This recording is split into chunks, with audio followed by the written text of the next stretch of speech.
모닝 인사이트 시간입니다. 요일별로 전문가들의 시각 함께 점검해보고 있는데요. 네, 오늘 함께 해주실 분은 SK증권의 남인식 연구원님 모셨습니다. 연구원님 어서 오세요. 네, 반갑습니다. 네, 최근에 또 전력기기 관련된 종목들의 주가 흐름이 좀 좋은 것 같은데 최근의 흐름들 좀 같이 짚어주세요. 최근에 전력기기 주가들이 상당히 좋습니다. 대표적인 게 현대일렉트릭이랑 재룡전기인데 현대일렉트릭 같은 경우에는 MSCI 편입 이슈가 있다 보니까 수급이 몰리면서 이제 최근에 연초에 강한 상승세를 보이고 있고 재룡전기 같은 경우에는 지난 3분기, 4분기 실적이 잘 나왔는데 주가가 좀 억눌려 있었어요. 근데 뭐 때문에 주가가 상승했냐? 일론 머스크의 발언 때문이죠. 일론 머스크가 앞으로 인공지능 그리고 전기차 때문에 전력이 부족하고 연이어서 변압기가 미국에서 부족할 거다라고 언급이 되면서 그날 이제 상한가를 갔습니다. 네, 그렇군요. 최근에 확실히 전력기기 관련 종목들 몇 종목들이 굉장히 두각을 드러내고 있기 때문에 그 이유에 대해서도 함께 좀 파헤쳐 보겠습니다. 사실 뭐 기저에는 전력 설비가 좀 수요가 폭증하고 있다. 저희가 그런 이야기들을 계속 좀 해왔던 것 같은데 이렇게 수요가 좀 크게 늘어난 이유는 어디에 있을까요? 그래서 큰 그림으로 보면은 잠재적인 수요는 두 가지가 있습니다. 미국의 전력망이 노후화됐고 그 노후화된 전력망이 50년 만에 교체되고 있는 상황입니다. 두 번째로는 신재생 에너지 때문에 장거리 송배 전망이 건설이 되면서 이제 전력기기 수요가 증가를 한 거죠. 근데 제가 잠재 수요라고 깔았던 거는 이런 것들 이슈가 사실 1, 2년 이슈는 아니었어요. 지난 뭐 한 10년 전에도 이런 이야기가 나왔었으니까요. 근데 지금 자료 보시는 것처럼 보시는 차트는 미국의 변압기 수입 금액인데 이 잠재 수요가 폭발했었던 거는 바이든 정부의 보조금 영향이죠. 인프라 법안, IRA 법안이 나오면서 미국의 변압기 수입 금액, 전력선 역시도 같이 수입 금액이 크게 증가를 하고 있는 상황입니다. 네, 그렇군요. 네, 여러 가지 요인에 의해서 수요가 지금 빠르게 올라오는 상황인데 앞서서 조금 전에 일론 머스크 이야기를 잠깐 주시기도 했지만 이 글로벌적으로 지금 인공지능이 굉장한 화두잖아요.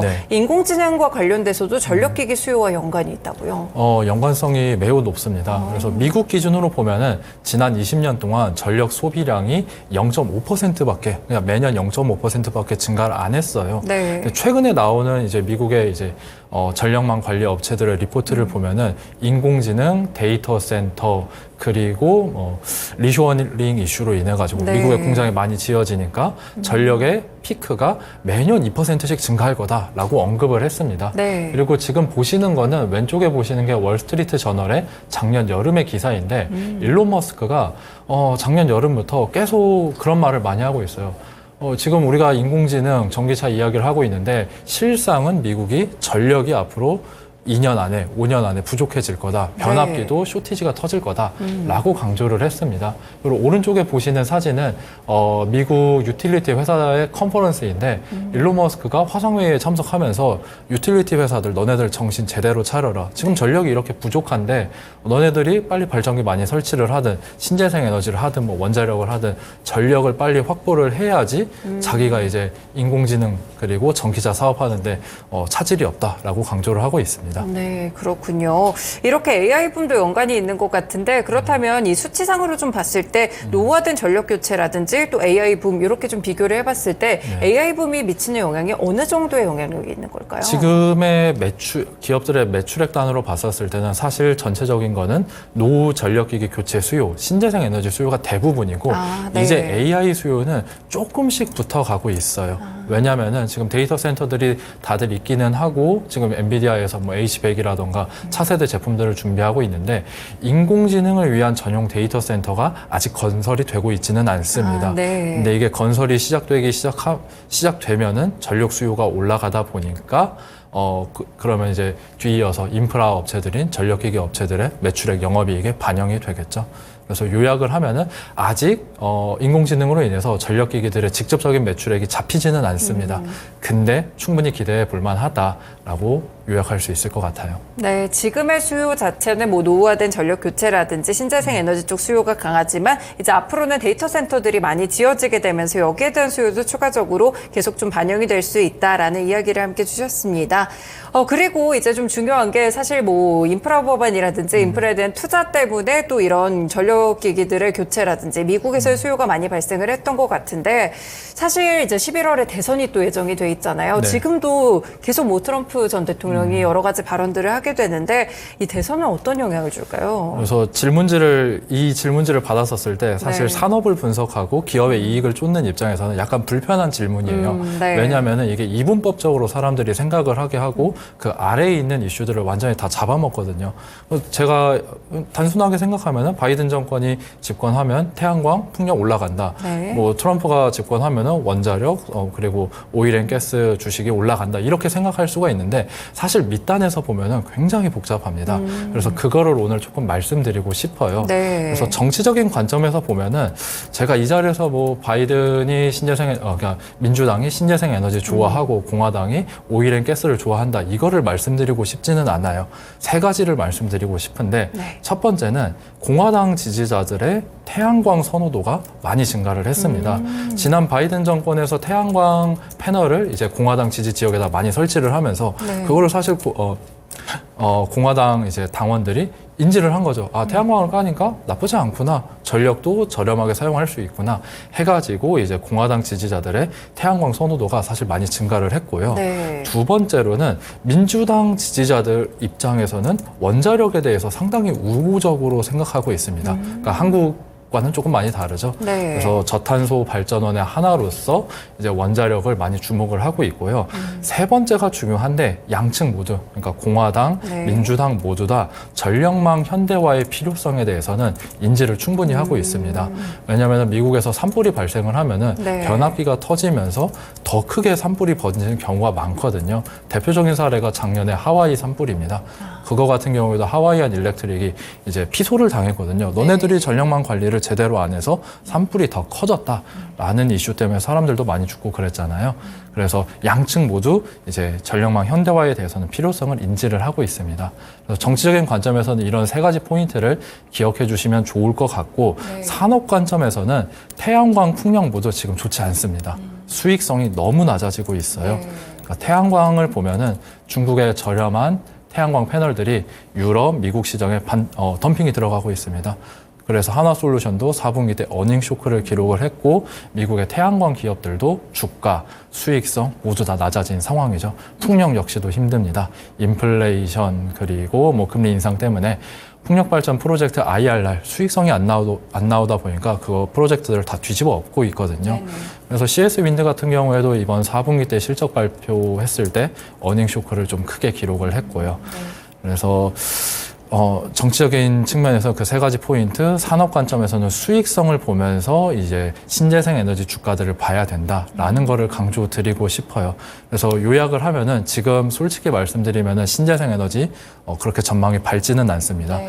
근데 그러면 뭐가 돌아서면은 제가 강하게 바이콜을 드릴 수 있냐 하면은 기업들의 매출 총이익률, 영업이익률입니다. 수익성이 돌아서기 시작하면은 패널 가격이 올라가거나 태양광, 풍력, 터빈 업체들의 수익성이 올라갈 때 제가 조금 강하게 말씀드릴 수 있을 것 같아요. 근데 지금은 아직은 조금 불투명합니다. 그렇군요. 정치적인 관점에서도 너무 이분법적인 사고를 보시기보다는 지금 이 양측에서도 여러 가지 의견들이 좀 혼재되어 있는 양상들이 있기 때문에 여기에 대해서 살펴보시면 좋을 것 같습니다. 정치적 관점 언급해 주실 때 사실 뭐 양측 모두 전력망이 현대화되는 필요성에 공감한다라고 말씀을 주셨는데 네. 아직도 지금 노후화 교체 수요들이 많이 남았나 보네요. 맞습니다. 미국의 전력망이 대부분 1970년대에 건설이 많이 됐거든요. 네. 그때 석탄 발전소 많이 건설을 하면서 미국 경제가 크게 성장하고 전력 수요도 많이 증가를 했거든요. 그때 인프라 투자가 되고 사실 50년 동안 거의 교체가 없었어요. 다 노후화가 됐다가 이제 2022년 벌써 재작년이네요. 재작년부터 그걸 이제 때려 고치겠다고 다 바꾸고 있는 거죠. 이게 1, 2년 안에 이제 뭐 끝나기에는 되게 어려울 것 같아요. 네, 그렇군요. 산업 관점에서는 이제 신재생 에너지 쪽이 아직 이익이 좀 안 된다 이렇게 말씀을 주셨는데 이것도 전력기기에 영향을 줄까요? 아직 그 영향을 받을 수는 있기는 한데 이제 논리적으로는 네네. 왜냐하면 이제 이번 전력기기 수요의 한 축이 신재생 에너지니까요. 그렇죠. 그런데 아직까지 전력기기 업체들한테 영향이 끼치고 있지는 않아요. 왜냐하면은 전력기기 업체들의 주요한 고객사들은 사실은 전력 유틸리티 회사들 아니면 국가의 전력청이거든요. 네네. 그들은 지금 사실 돈이 많습니다. 그렇죠. 예. 네. 그렇군요. 그러면 저희가 이제 투자 전략을 체크를 해봤을 때 유틸리티 쪽에서는 어떤 투자 전략을 구사하는 게 좋을까요? 제가 이제 보고 있는 기업 중에서 가장 선호하는 산업은 전력기기 산업. 요로 이제 보고 있고 이제 변압기 쪽이죠. 이제 대놓고 말을 하면은 그래서 탑픽으로는 HD 현대일렉트릭을 가장 선호합니다. 그래서 작년부터 계속 이제 변압기 이야기를 하고 있는데 네. 탑픽도 이제 바뀌지 않고 있어요. 그래서 현대일렉트릭 같은 경우에는 미국에 이미 변압기 공장을 가지고 있고 100% 전력기기 사업만 하다 보니까 이번 사이클에서 가장 높은 수익성 개선을 보여주고 있습니다. 그리고 세 번째로는 대형 변압기를 생산하는 기업이 글로벌하게도 현대일렉트릭만한 회사가 많이 없어요. 그래서 미국의 기업들도 다 뒤져봤는데 사실은 배전 쪽 조그만한 전력기기들을 많이 취급을 하고 아니면 다른 사업들을 같이 영위를 하다 보니까 많이 희석이 되거든요. 근데 현대일렉트릭 같은 경우에는 글로벌 관점에서도 이만한 회사 찾기가 어려워요. 퓨어한 회사 그리고 대형 전력기기를 다룬다는 점에서요. 그래서 전력기기 탑픽은 이제 현대일렉트릭이고 이제 목표 주가도 이제 슬슬 이제 터치를 해가지고 한번 또 올리거나 이제 조금 고민을 해봐야 되는 시점으로 보고 있습니다. 네, 그렇군요.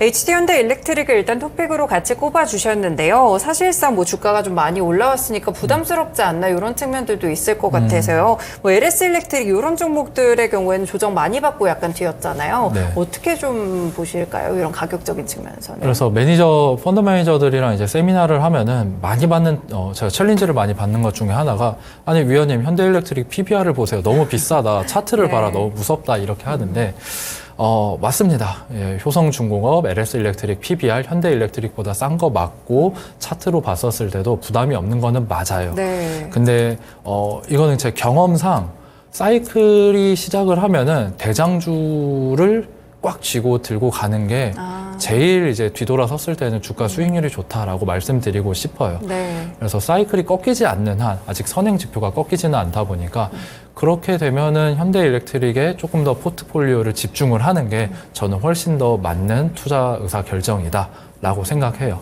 네. 조금 무섭게 생각할 수는 있겠지만 PBR 차트 봤었을 때는. 네, 그렇군요. 그리고 이건 약간 또 개인적으로 궁금한 점인데 LS 일렉트릭이나 뭐 효성중공업, HD 현대일렉트릭 뭐 언급 주신 업체들이라든지 뭐 재룡전기, 일진전기 이런 기업들, 가온전선 이런 기업들은 어떻게 좀 구분을 해야 될까요? 전력기기 업체들은 크게 보면은 네. 전력기기라고 치면은 네. 이제 변압기나 차단기 같은 전력기기를 하는 업체들이 있고 전선 기업들이 있습니다. 네. 가온전선이나 일진전기 이런 데들은 이제 전선 쪽 매출액 비중이 높고 현대일렉트릭 그리고 효성중공업, LS일렉트릭은 전력기기 쪽으로 이제 매출액 비중이 높죠. 근데 전력기기 같은 경우에는 또 나눌 수 있는 게 소형, 중형, 대형 이렇게 또 세그먼트를 네. 나눌 수가 있습니다. 그래서 예전에 이제 지금은 많이 이제 지중화가 되어 있는데 전봇대에 매달려 있던 변압기가 이제 소형 변압기라고 생각하시면 되고 네. 변전소에 있는 대형 변압기가 이제 중대형 전력기기라고 보시면 될 것 같아요. 그래서 현대일렉트릭, 효성중공업은 중대형 변압기 위주로 사업을 하고 있고 LS일렉트릭은 소형 전력기기, 재룡전기 LS일렉트릭은 소형 쪽으로 많이 포커스가 되어 있다. 이렇게 보시면 됩니다. 그럼 사실상 저희가 이제 요즘 미국 수요 이쪽으로 좀 집중해서 보고 있는데 소형 그 전력기기 업체들이라든지 이쪽은 사실상 뭐 수혜 강도가 크지는 않다 이렇게 볼 수도 있지 않을까요? 그래서 LS일렉트릭 같은 경우에는 그렇게 볼 수가 있어요. 미국의 사실 매출액 비중이 그렇게 크지는 않거든요. 근데 네. 예외 사례가 재룡전기입니다. 재룡전기는 사실 이번 사이클 이전에는 대부분 한전, 국내만 이제 매출을 많이 했는데 이번 네. 사이클이 돌아서면서 미국 쪽에다가 수출이 크게 증가하고 있어요. 네네. 재룡전기의 뭐 아몰퍼스 변압기라던가 지중 변압기 이제 기술력을 인정을 받으면서 미국 쪽으로 크게 수혜를 받고 있는 거죠. 그래서 LS 일렉트릭은 사실 이번 사이클에서는 살짝 비켜난 감이 없지 않아 있지만 네. 재룡전기는 완전히 이제 센터에 있다. 이렇게 보실 수 있을 것 같습니다. 그렇군요. 확실히 재룡전기 주가 탄력도가 좋았던 게 결국에는 미국 쪽의 수출 비중이 확 늘면서 그런 영향들이 있었던 것 같습니다. 네, 마지막으로 한 가지 질문만 더 드리면요. 사실 뭐 대선과 관련돼서 당연히 이제 정치적으로 이분적으로 생각할 수는 없겠지만 저희는 또 이제 센티 관점에서 투자 전략을 짜볼 수가 있잖아요. 네. 그래도 누가 되는 게 좀 유리할까요? 사실은 바이든이 재집권을 하는 게 신재생 에너지를 담당하는 저한테는 굉장히 기분이 좋은 일이죠. 네. 그리고 말씀하셨던 것처럼 트럼프가 이제 뭐 경선에 통과하고 한 번씩 발언을 할 때마다 태양광 주가들이 네. 흔들흔들해요. 네. 그리고 이런 센티 측면뿐만이 아니라 ESG 펀드 AUM이 사실 2023년부터 정체가 되기 시작했습니다. 네. 그래서 이번 대선이 끝나야지 ESG 펀드에 대한 방향성이 또 잡히다 보니까 솔직히 말씀드리면 신재생 에너지 주가는 미국 대선 이전까지는 조금 슬로우할 가능성이 조금 높다. 이렇게 보실 수 있겠습니다. 네, 알겠습니다. 이렇게 전력기기 업체들 최근에 주가 강도가 좋아가지고 관련된 산업 내용들 그리고 대선에 대한 영향성들까지 함께 체크를 드렸습니다. 네, 연구원님 오늘 말씀 고맙습니다. 네, 감사합니다. 네, 지금까지 모닝 인사이트 시간이었고요. SK증권의 남인식 연구원님과 함께 이야기 나눠봤습니다. 네, 최근에 미국 증시 살짝 좀 조정을 받는 분위기로 가고 있는데요. 국내 증시에서도 목요일에 선물 옵션 동시 만기일이 있습니다. 일단 내일 물가지표 발표되기 전까지는 조금 조심조심 가시는 그런 전략들이 필요할 것 같고요. 개별 종목들에 대한 집중도도 함께 높여보시면 좋을 것 같습니다. 지금까지 다양한 투자 판단에 도움이 되는 말씀들 함께 전해드렸는데요. 특정 종목의 상승 하락 보장하지는 않습니다. 모닝쇼 마치겠습니다. 오늘 하루도 성공 투자하시길 바라겠습니다. 고맙습니다.